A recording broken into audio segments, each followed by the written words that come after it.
Terima kasih pemirsa masih tetap setia bersama kami dalam program Doncast. Saya Doni The Kaiser. Saya Don Bosco Slamon. Dan kali ini kita ajak Anda untuk diskusi tentang kondisi terkini di Suriah. Suriah bahasa internasionalnya Syria ya. Syria kan Syria. Iya, orangnya Syrian ya. Dan langsung saja Bang Don, Ya. yang menarik kalau ngobrol sama Mas Faisal ini kan dia ibarat dokter spesialis. Spesialis Timur Tengah dan konflik. Enaknya bicara dengan jurnalis itu karena dia bukan hanya memahami dari bacaan, tapi dia tahu atmosfer di lapangan dan dia punya fakta tentang Ya, itu. karena berada di sana. Iya, jadi Mas, sekarang kalau kita lihat Syria ini, itu kan untuk orang seperti saya itu sangat complicated. Banyak orang ada di belakang Assad, kemudian banyak kelompok perlawanan. Banyak kepentingan. Petanya seperti apa? Ini kalau kita lihat petanya itu kan poros anti Zionis itu kan pusatnya itu di Iran. Terus kenapa Suriah masuk poros itu? Karena yang berkuasa pertama adalah dari komunitas Alawi Syiah dan dia juga anti Zionis. Ya. Kemudian juga ada Al-Husiyun di Yaman. Koreksi itu saya. Syiah. Dan Assad sebetulnya Syiah juga kan? Syiah. Ya. Syiah. Oke. Terus juga Al-Husiyun di Yaman yang menggulingkan Presiden Abdurrabbu Mansur Hadi pada 2014, akhirnya lari ke Arab Saudi, itu juga Syiah dan dia anti Zionis. Kemudian juga setelah Saddam Hussein terguling 2003, itu akhirnya berkuasa kan rezim Syiah. Ya. Nah itu juga poros Iran karena mereka juga anti Zionis. Itu namanya Popular Mobilization Front, Barisan Mobilisasi Rakyat. Jadi ada porosnya itu ada satu lagi Lebanon. Nah, Karena kenapa? Bukan karena Syiahnya dengan Sunninya Tapi karena rata. ada Hizbullah. Karena ada Hizbullah. Iya. Hizbullah lebih kuat Hizbullah. daripada pasukan pemerintah. proksinya Iran. Proksinya Iran juga. Nah itu. Nah ini proksi Iran ini kan semua ideologinya anti Zionis. Otomatis ya mereka saling mendukung. Makanya kita tahu ketika perang Gaza pecah 7 Oktober 2023, itu Hizbullah sehari setelahnya langsung nyerang. Kemudian Al-Husiyun pada November langsung nyerang kapal-kapal dagang Israel, kapal dagang yang punya hubungan dengan Israel atau kapal dagang yang menuju ke Israel atau balik dari Israel atau sekarang kapal dagang Amerika dengan Inggris. Sama juga Kataib Hizbullah, milisi Syiah di Irak juga menyerang. Jadi ya Assad ini juga menjadi Assad itu dari dulu mendukung perjuangan Palestina dan juga anti Zionis. Kenapa? Karena dia sudah merasakan dataran tinggi Golan direbut setelah Israel menang perang 6 hari Betul. 1967. Iya, 1967. Nah, terus juga dia itu dulu sebelum kantor Biro Politik Hamas pindah ke Doha, Qatar, itu dari 97 sampai 2012 itu berada di Damaskus. Jadi ketika sebelumnya di Yordan, kantor Biro Politik pertama itu di Yordan, tapi setelah Khalid Mis'al diracun oleh agen Mossad, akhirnya pindah ke ke Damaskus. Nah, ketika pecah perang, Hamas itu menolak mendukung Assad. Makanya sempat hubungan antara Suriah, antara Iran, Suriah, Hizbullah dengan Hamas itu sempat agak ada friksi karena mereka ini bagian dari satu proksi tapi yang ini memilih mundur. Ya. Nah bagusnya proksi anti Zionis ini, makanya saya juga kaget ada isu Sunni Syiah. Ini Iran walaupun dia pusat teologi Syiah di dunia, tapi dia menggandeng Hamas dengan Jihad Islam yang Sunni. Artinya yang penting sama-sama ideologinya anti Zionis, ya itu. Nah itu Karena Di punya bawah musuh. kepemimpinan Iran. Iran. Ya. Nah otomatis kita tahu sejak kemenangan revolusi Islam 1979, Iran itu kan menjadi musuhnya Israel plus Amerika. Betul. Karena platform yang diusung oleh rezim Mullah itu dari tahun 1979 ya anti Israel, bagaimana melenyapkan Israel dan bagaimana memerdekakan Palestina. Nah itu yang makanya mereka akhirnya jadi musuhan. Nah inilah yang membuat Suriah ini kan tinggal ketika Assad masih berkuasa, Suriah ini kan tinggal satu-satunya negara yang anti Zionis.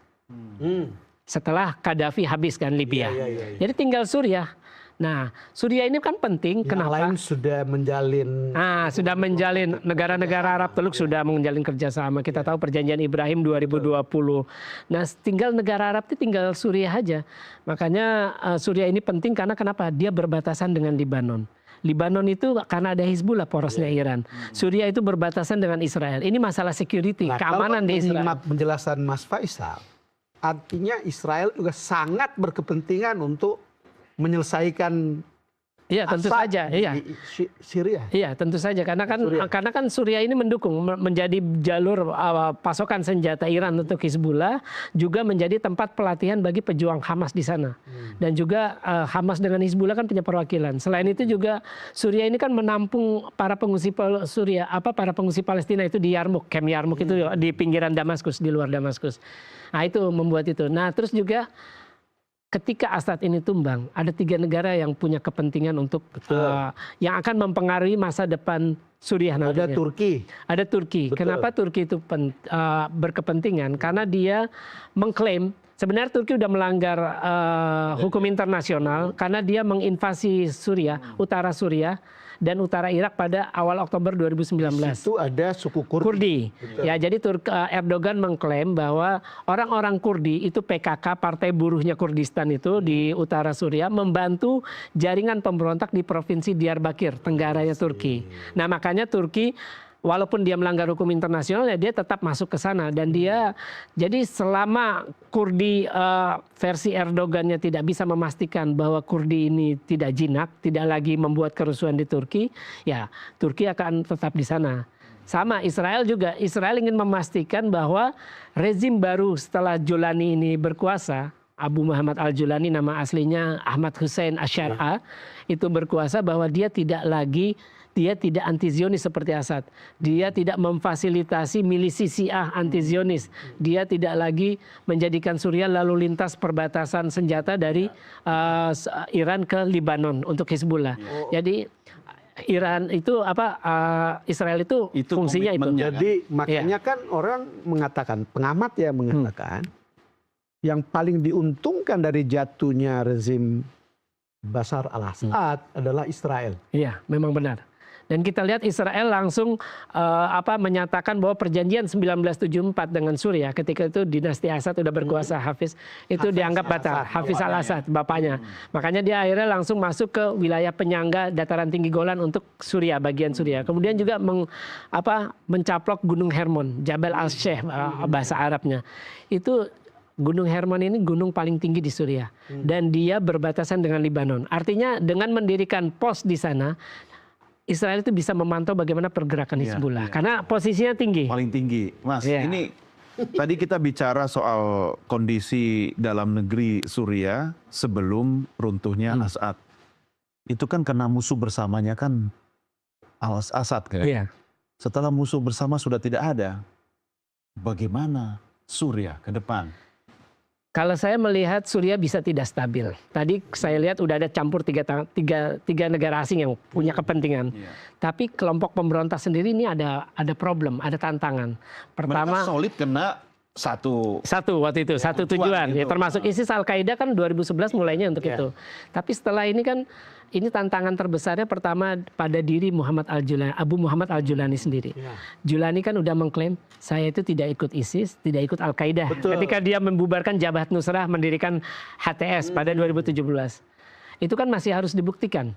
Itu dia ngomong sebelum dia berkuasa. Itu satu. Sekarang dia sudah berkuasa, tantangannya beda. Dia harus buktikan.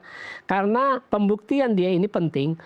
Karena nanti itu bisa jadi pertimbangan bagi Amerika ataupun negara barat lainnya untuk mencabut status teroris dari dia maupun dari HTS itu sendiri. Nah, itu tantangan pertama. Bagaimana dia harus membuktikan itu. Yang kedua tantangannya adalah bagaimana konsolidasi sendiri di dalam HTS. HTS itu kan terdiri dari dipimpin oleh HTS, tapi ada 12 faksi di sana. Dan mereka rata-rata ex Al-Qaeda dan ex ISIS. Jadi ideologi bisa berubah ketika sudah berkuasa. Bisa beda karena mungkin dia pikir bagi-baginya nggak ini. Artinya kan begini Mas, kemungkinan ketika dia mengatakan saya bukan Al-Qaeda, saya bukan ISIS, meaning ada sebuah statement politik yang mau ke tengah, bukan? Iya. Kira-kira begitulah. Iya. Tetapi apa tujuannya? Tadi Anda bilang kemungkinan supaya dicabutlah status terorisnya gitu. Iya. Apalagi gitu. Nah, ini saya lanjutkan dulu. Oke. Jadi kemudian tantangan selanjutnya adalah bagaimana konsolidasi dengan kelompok pemberontak lain. Karena di Suriah itu ada 6. Pertama adalah HTS, yang terdiri dari 12 milisi, koalisi 13 milisi dengan HTS. Kemudian ada Syrian National Army, itu koalisi 41 koalisi. Itu jauh lebih, ya, itu didukung oleh Inggris. Inggris itu, Turki. Turki, Syrian National Army. Ini lebih brutal. Ya, kemudian ada Syrian Defense Forces. Syrian Defense Forces ini yang didukung Amerika. Tapi musuhnya Turki. Ya, untuk menyerang ISIS. Nah, kemudian ada namanya Huras ad-Din. Huras ad-Din itu sayap Al-Qaeda setelah Jabhat Nusrah. Huras ad-Din itu sayap Al-Qaeda di Suriah. Kemudian ada ISIS. ISIS ini beroperasi di Badia. Al-Badia itu kawasan gurun di utara Suriah. Kemudian juga beroperasi di provinsi Al-Hasaka sama Dair Az-Zur. Nah, ini masing-masing beda tujuannya. Betapa terpecah-pecahnya Suriah itu sebetulnya. Iya, memang benar. Jadi Puzzle ya. Iya. Puzzle-nya diisi oleh faksi-faksi yang semuanya merasa memiliki, menguasai dan kuat ya. Nah, faktanya kuat kan? Iya. Jadi begini, kalau HTS di bawah Julani tujuannya adalah untuk Suriah yang inklusif. Oh ya, Suriah. Jadi kan kita tahu dia bakal menghormati perbedaan. Itu akan sangat bertolak belakang dengan ISIS dan Al-Qaeda yang ingin mendirikan negara Islam. Nah, jadi bakal ada bentrok. Nah, itu satu. Yang kedua, Syrian National Army. Itu ketika HTS masuk ke Aleppo, itu ada bentrokan. Jadi bagi-bagi wilayah dan lapak. Jadi Syrian National Army merasa, loh kok ATS yang berkuasa nih di Aleppo. Padahal mereka juga sama-sama menyerang. Tapi kenapa Julani statementnya waktu kemudian berhasil meruntuhkan rezim Assad, dia mengatakan ini sebenarnya kemenangan Islam.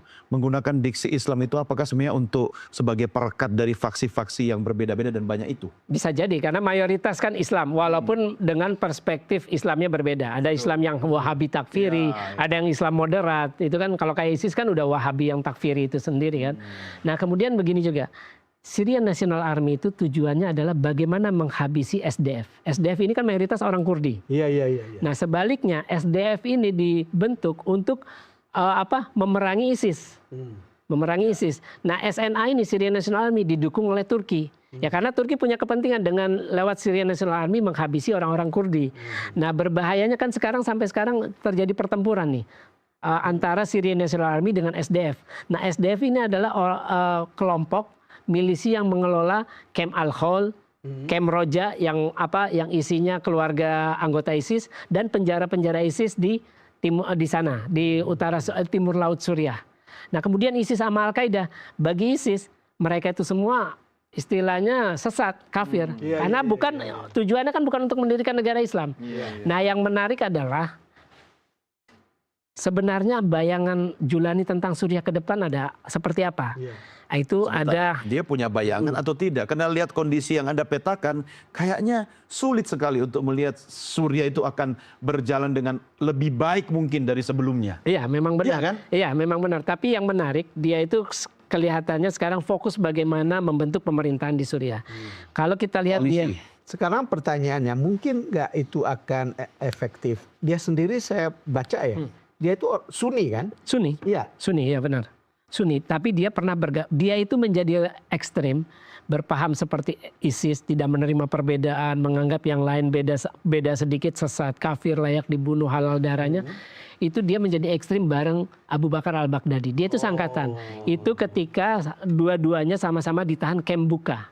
Camp Buka itu kamp militer Amerika di wilayah Irak, tapi berbatasan dengan Kuwait. Nah, disitulah mereka itu dua-duanya ketemu para orang-orang ideologi Wahabi takfiri, ideologi ekstrim di situ. Makanya mereka menjadi ekstrim.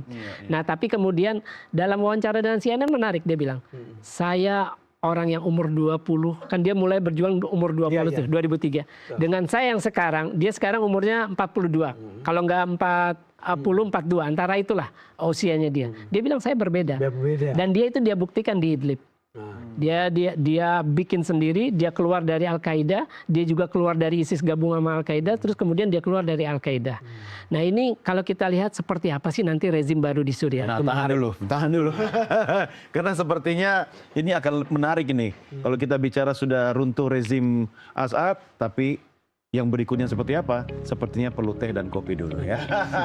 Jangan kemana-mana pemirsa, Downcast segera kembali sesaat lagi.